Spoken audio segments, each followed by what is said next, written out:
Et salut à tous, on se retrouve pour un nouvel épisode de notre série sur l'UTMB 2022, les 30 favoris en 30 jours. Aujourd'hui, on s'occupe du Duc de Savoie, Ugo Ferrari. C'est parti!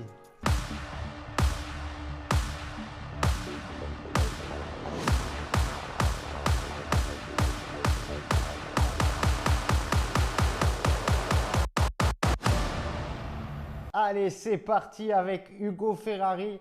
Qui est-il? D'où vient-il? Quel est son palmarès et quel est mon pronostic pour son UTMB 2022? C'est ce qu'on va voir tout de suite. Alors Ugo, c'est un speaker, organisateur, podcasteur, trailer et originaire de Savoie. Il a été d'ailleurs autoproclamé Duc de Savoie. Il veille sur ses sentiers depuis le Mont Revard. Il est également adorateur de la borne, un avaleur de kilomètres si vous préférez. Ugo a 30 ans, il fait partie du team Altra International et a un index UTMB de 807 points. Pour son passé sportif, il a débuté le sport par le cyclisme sur route, puis s'est mis au VTT à un niveau national, les deux. Et comme beaucoup, il courait déjà à l'intersaison pour parfaire son entraînement. Et c'est en 2013 qu'il va découvrir le trail sur le trail de Montagnole. Et l'année suivante, dès l'année suivante, il va s'essayer sur les plus longues distances, notamment le niveau Les Revards, la Maxi Race, l'Ultra du Beaufortin et le Grand Trail du lac. Donc on est sur des distances entre 50 et 100 km. Donc il s'essaye dès l'année 2014 à des distances un peu plus longues. En 2015, il va directement se faire remarquer en remportant notamment le format marathon de l'Échappée Belle et le 50 km, un des 50 km des Templiers, l'intégrale des Cosses.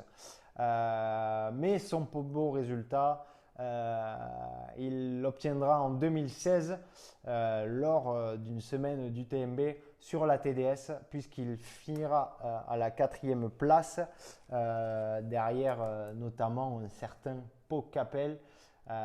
Donc une très très belle course.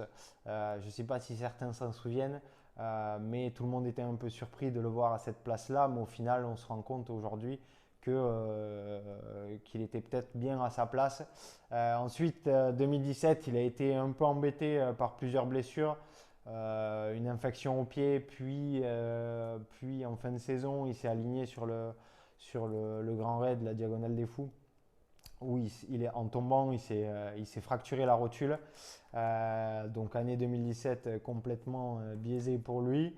Et il reviendra en 2018, notamment avec un premier UTMB qu'il bouclera en 25 heures et une 29e place, ce qui est tout bonnement énorme pour quelqu'un qui court pas depuis si longtemps, même s'il a un gros passé sportif avec le vélo et le VTT.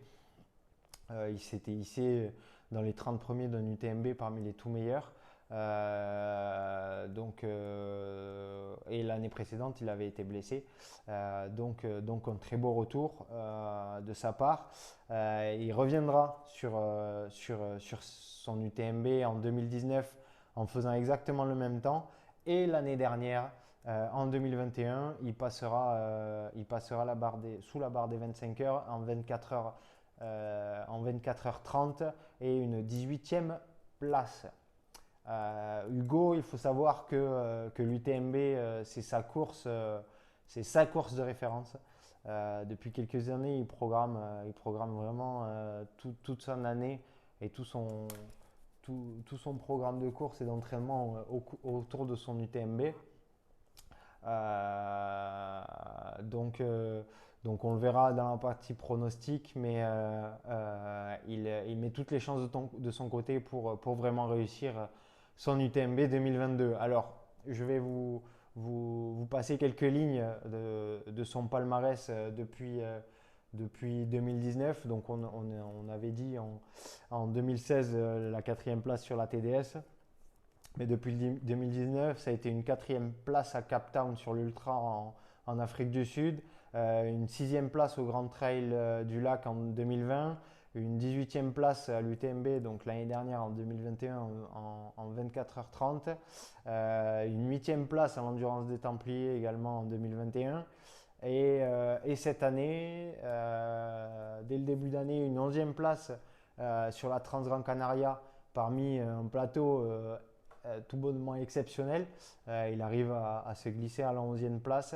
Et là, plus récemment, en prépa de son UTMB, une 4e place sur le Grand Trail Saint-Jacques by UTMB qui était qualificatif pour l'UTMB de l'année prochaine. Alors il avouera un peu après sa course qu'il avait peut-être un peu trop forcé justement sur la borne et donc là il a préféré ne pas faire de course cet été et plutôt s'entraîner correctement pour son UTMB 2022.